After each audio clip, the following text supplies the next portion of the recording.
Welcome to Meet the Kreeps. There Goes the Neighborhood by Kiki Thorpe. Chapters 1 and 2.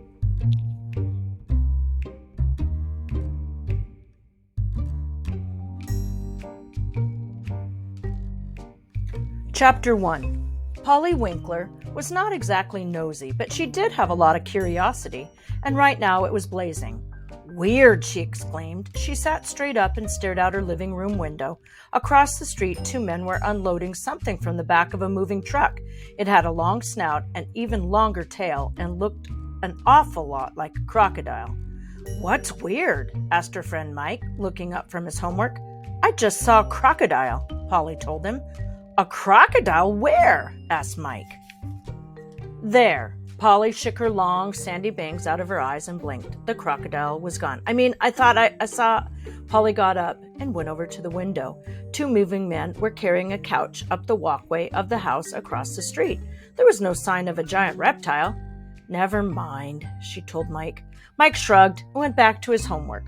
Polly watched the moving men struggling up the walkway. There's something funny about that couch, she thought. For one thing, the back was shaped like pointy wings, and the couch's gold feet looked like claws. Polly said with a little shiver. "Huh?" said Mike. "I just saw a couch shaped like a bat," Polly told him. "What are you talking about?" Mike asked. "Across the street, look." Polly pointed out the window. "I don't see anything," Mike said. "You just missed it. They must have taken it into the house," Polly said. "It looked like it belonged in one of those old black and white horror movies. Not in our extremely normal neighborhood," she added to herself. Then again, the house across the street didn't really look like it belonged in her neighborhood either. It was a big old wooden heap with two pointy towers like witches' hats. The shutters sagged on their hinges and the ivy crawled up the walls. Next to the neat little houses on Pleasant Street, the mansion reminded Polly of a big gray vulture roosting in a hen house. "I can't believe someone is moving into that old dump," she said. "What I can't believe is that we have to write a 3-page report without using the internet," Mike complained, throwing down his pencil. "Social studies stinks."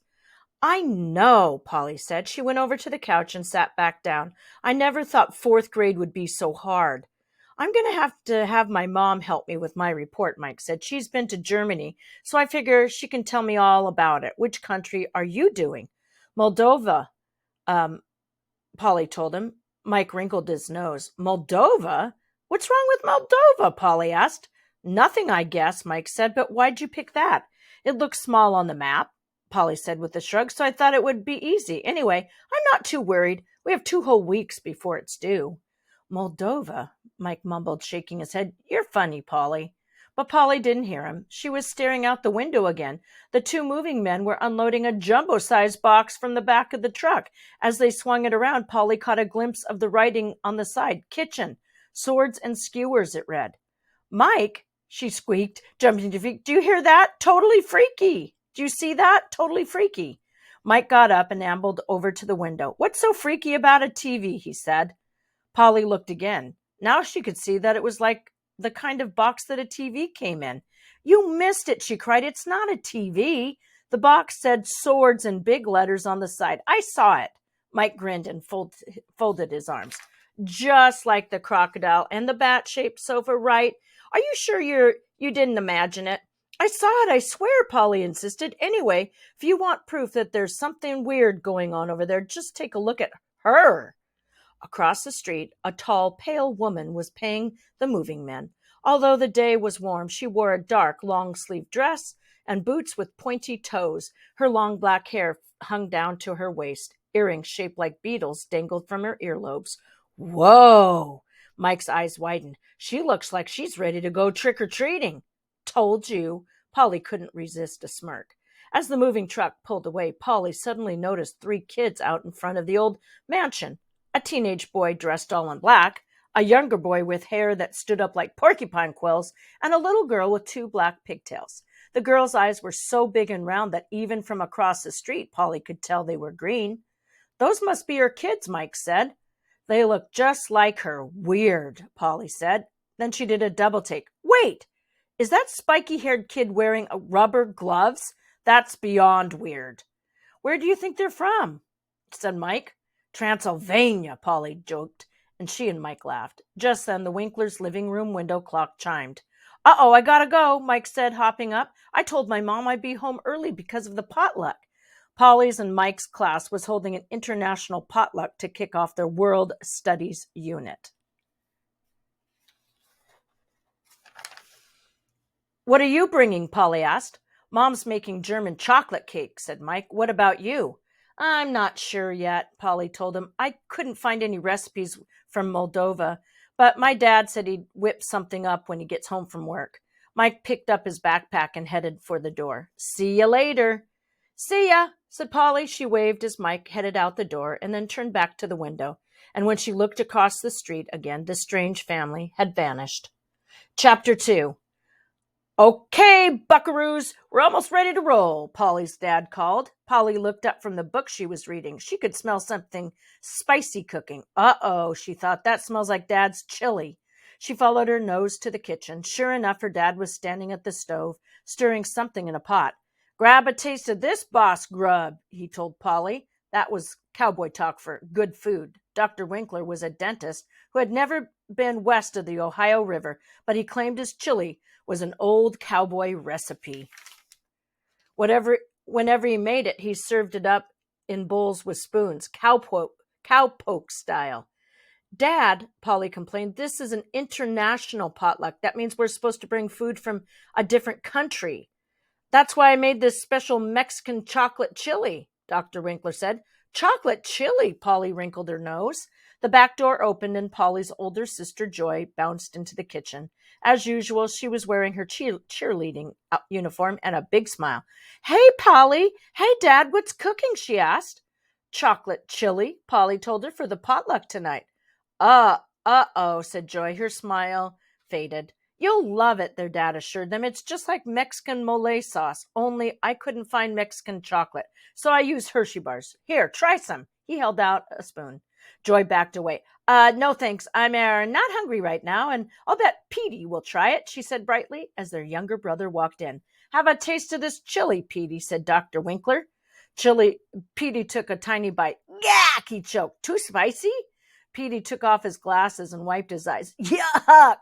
Y-U-C-K, he said. I have an idea. Let's bring chips and guacamole to the potluck, too, Joy suggested. She hurried over to the cupboard and refrigerator to get them out.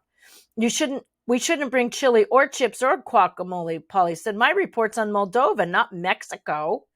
Moldova? Dr. Winkler scratched his head. I'm sure you said Mexico. Well, don't worry. We can pick up some at the store on our way there. Tasty stuff, that Moldova.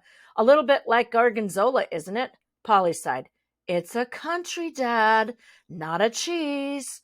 Oh, right, he said. Speaking of cheese, do you know what you call a cheese that isn't yours? What? Asked Polly. Nacho cheese! Dad! Polly rolled her eyes, but she couldn't help giggling. Her dad's cooking stank, but his jokes always made her laugh. Nacho! Petey piped up. That's N-A-C-H-O. Petey was 8, and his dream was to win the school spelling bee. He'd been practicing for months. Nacho is easy. Try guacamole, said Polly, who liked to keep him on his toes. Petey pushed up his glasses on his nose.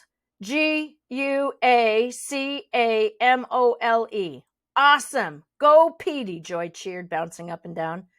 Great job, champ, said Dr. Winkler. You're going to blow them away at the spelling bee. Dr. Winkler's cell phone rang, interrupting him. He checked the caller ID. I'd better take this. It's a root canal I did this afternoon. He headed into the living room. Hello, Mrs. Spritz, they heard him say. How are you feeling? Petey asked. Huh? Polly glanced over at her brother. His mouth was stuffed so full of tortilla chips, they looked like a chipmunk. I said, when are we leaving for the potluck? Petey asked, battering her with crumbs. Yuck. Petey, that's disgusting. Polly wiped herself with her napkin. When are you going to learn to eat like a human being? Petey shrugged. In 5th grade? He wiped his mouth on the back of his hand. You'll be in a zoo before you get to 5th grade, Polly told him. Use a napkin at least. Petey stuck his finger in his nose and then probed, and then he wiped it on a napkin. Petey! Polly and Joy exclaimed in unison. What? He said. I used a napkin. Dad! Polly looked at her father, who had just returned to the kitchen. Tell Petey. Tell Petey what, honey? Her father looked at her blankly. He, Polly began. Bleep! The piercing shriek of the smoke alarm cut her off. Huge clouds of smoke were billowing from the pot on the stove. The chili! Dr. Winkler cried. He rushed to the stove. Joy and Polly ran to open the kitchen windows. Petey grabbed a broom and began to whack at the alarm. Another typical night at the Winkler house, Polly thought. Dr. Winkler waved a dishcloth above the smoking pot. I think it's okay, he said. It'll just have a nice smoky flavor. Polly turned to Joy. Maybe we better bring those chips and guacamole after all, she whispered. The Ennsville Elementary cafeteria was crowded with families who had come for the international potluck.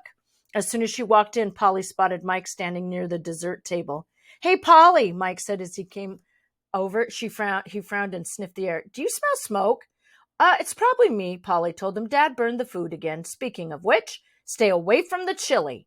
Who needs chili when you can have dessert for dinner? Mike pointed to his white paper plate, which was piled with cake and cookies. Try some German chocolate cake, he said. That was the one my mom made. Yum, said Polly, serving herself a slice. Maybe social studies isn't so bad after all.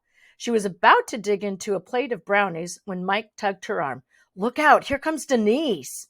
A girl with curly brown hair walked over to them. She was carrying a tray of fancy-looking cookies. These are French lace cookies, she announced as she set the tray down. My mother made them. She's been to Paris 3 times, you know. She knows everything about France. That's why I'm sure my report will be the best. Mike looked at Polly and rolled his eyes. Denise picked up the French lace cookie. She held her pinky out as she took a tiny nibble.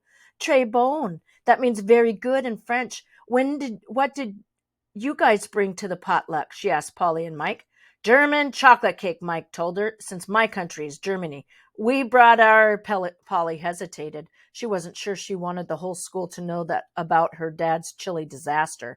That moment, Dr. Winkler walked over carrying the pot of chili. Hey, buckaroos, do you think this chocolate chili is the main course or dessert? He asked. Can't hide that one. Chocolate chili? Denise stuck out her tongue. Gross. Don't knock it till you try it. It's a special recipe from Moldova, Dr. Winkler said, giving Polly a wink. Let's say it's a dessert. He set the pot down and headed off to talk to some other parents. Denise turned to Polly, her eyes wide. Your dad brought moldy chocolate chili? That's grosser than gross. Not moldy, Polly told her. Moldova. That's the country I'm doing my report on. You're weird, Polly, Denise said. Then she turned and flounced away. She's so full of herself, Mike grumbled. Yeah, Polly agreed. Come on, let's find a place to sit, Mike said. I'm going to get something to drink, Polly told him. I'll be there in a minute. As Mike headed off, Polly wandered over to the table that had soda and juice. She was just pouring herself a cup of punch when she heard someone say, Polly Winkler is so weird. Polly froze, still holding her cup of punch. It was a girl's voice talking. Did you know her dad brought moldy chocolate chili to the potluck? The girl went on. Have you ever heard of anything more disgusting? Denise, Polly thought. But where was she? Polly peeked around the corner of the cafeteria. Denise was sitting on the other side of the wall, talking to another girl in their class. Where Polly was standing, they couldn't see her. And have you ever seen her little brother eat?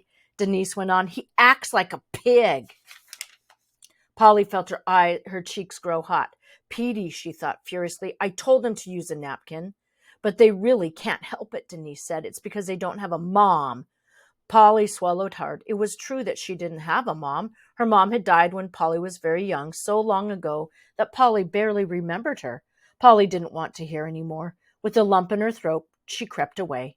Hey, what took you so long? Mike asked as she walked up to the table where he was sitting. I almost ate your cake. You can have it. I'm not hungry anymore, Polly said. She pushed her plate toward him. Polly watched as Mike grabbed his fork and dug in. Hey, Mike, do you think I'm weird? She asked. Sure, Mike said in between bites. I think you're a total lunatic for not wanting this cake. But do you think my family's weird? Polly asked. Mike shrugged. I don't know. Can I have a sip of your punch? Polly sighed and handed him her cup. She couldn't stop thinking about what Denise had said. Maybe it was true that the Winklers were weird. After all, they didn't have a mom, and moms were important. Moms made chocolate cake, not chocolate chili.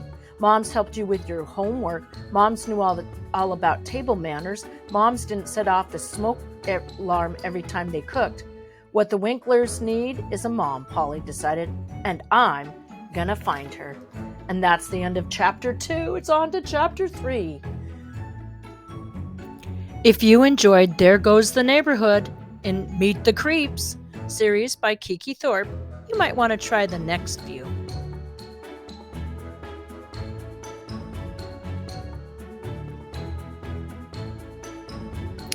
Kiki Thorpe, the author who wrote Meet the Kreeps, is also the author of these 3 series of chapter books. You may want to try these.